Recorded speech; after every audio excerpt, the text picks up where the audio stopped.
নমস্কাৰ বন্ধুসকল, স্বাগতম জনাইছোঁ এটা নতুন ভিডিঅ'লৈ। আৰু আজি কাতি বিহু, কাতি বিহুৰ প্ৰস্তুতি ঘৰত চলি আছে। সকলোকে কাতি বিহুৰ শুভেচ্ছা জনাইছোঁ। আৰু নলবাৰীতনো কাতি বিহু কেনেকৈ হয় তাৰে ওপৰত এটা ভিডিঅ' বনাম, আশা কৰিছোঁ চাব।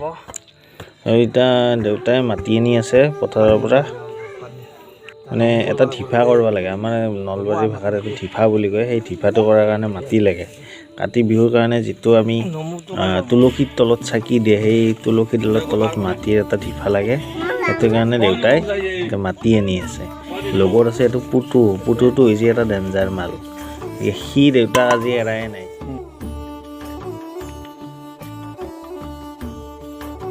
দেউতাৰ মাতি অনাহে অকল, এইবাৰ মায়ে লাগি আছে। মায়ে ধিফা বনাত লাগি আছে।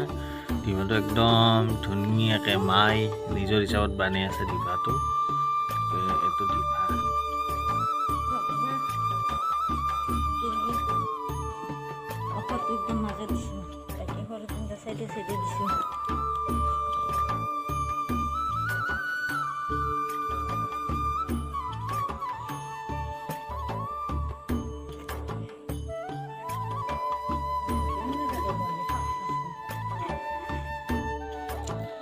আৰু ধিফাটো 3টা ষ্টেপত বনোৱা হৈছে। 3টা ষ্টেপ। ওপৰত আছে তুলসীৰ পুলি 3ডাল আছে, আৰু ধিফাটো ধুনীয়া হোৱাৰ কাৰণে ফুল কিছুমান মায়ে গুজি দিছে। তাতে ফুল কিছুমান ধুনীয়াকৈ গুজি দিছে।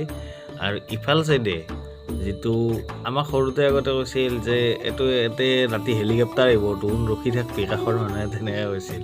কিন্তু পিছত যেতিয়া ডাঙৰ হ'লে গম পালোঁ বোলে ইয়াতে হেলিকপ্টাৰ নাহে।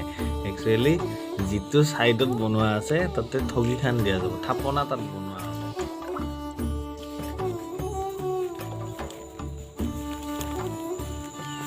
আৰু আমি আহি আছোঁ পথাৰত, এতিয়া চাকি জ্বলাম পথাৰত। কিন্তু কাতি বিহুত এটা পৰম্পৰা পথাৰত চাকি জ্বলোৱা। আহি আছোঁ দেউতাৰ লগত।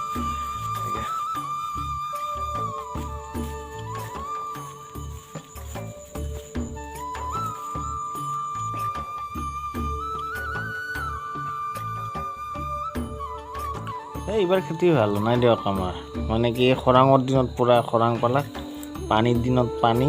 ইয়াতে পানী নুঠে, কিন্তু নুঠিলেও কি হয়, যিটো বৰষুণৰ পানী হয় সেই বৰষুণৰ পানীটো নাটখে, মানে সেই গুচি যায় ধৰক।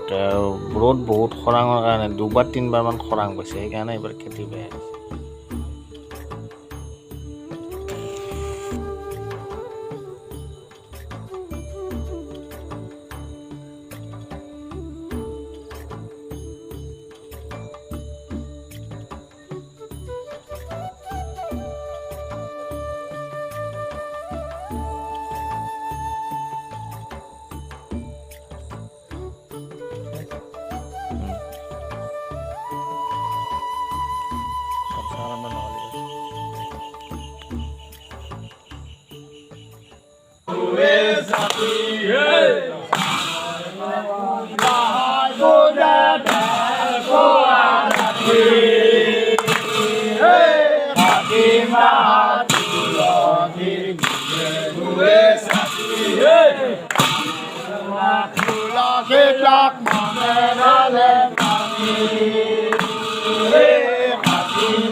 বল